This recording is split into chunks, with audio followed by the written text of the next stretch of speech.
ചേട്ടാ കൊണ്ടുപോകല്ലോ ചേട്ടാ. വണ്ടി ഇടണം.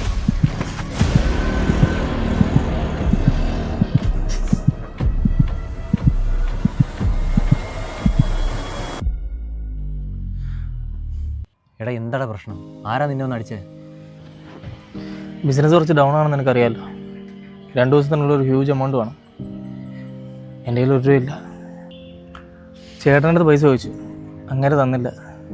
അങ്ങനെ ഒരു മാലയുണ്ട്, അത് ചോദിച്ചിട്ട് അങ്ങനെ തന്നില്ല. വേറെ ഒരു വഴിയില്ലാഞ്ഞ് ആ മാല ഡ്യൂപ്ലിക്കേറ്റ് അടിക്കാൻ വേണ്ടി വിളിച്ച ഇവന്മാരെ. മാലയെ മാറ്റി ഞാൻ ഇവിടെ വന്നപ്പോൾ അവന്മാരെ എൻ്റെ നിന്ന് ആ ഒറിജിനൽ മാലയും കൊണ്ട് പോയി. എടാ ഇതിപ്പോ പോലീസ് സ്റ്റേഷനിൽ കംപ്ലൈന്റ് ഒന്നും കൊടുക്കാൻ പറ്റുന്ന അവസ്ഥയല്ലോ.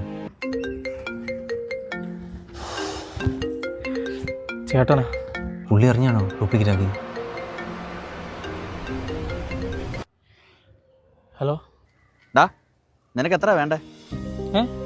ആ അല്ല, നീ ഇങ്ങോട്ട് വാ, നമുക്ക് ഒരുമിച്ച് എടുക്കാം. ഡാ അതേ, ഇന്നലത്തെ ആ ദേഷ്യത്തിൽ ആ പെട്ടെന്നങ്ങ് പറഞ്ഞു പോയതാ, ഒന്ന് മനസ്സിൽ വിചാരിക്കല്ലേ. ചേട്ടാ, ചേട്ടൻ്റെ മാല. ഡാ അത് മുക്കൊണ്ടോടാ, ഒറിജിനൽ ഞാൻ പണയം വെച്ചേക്കുക.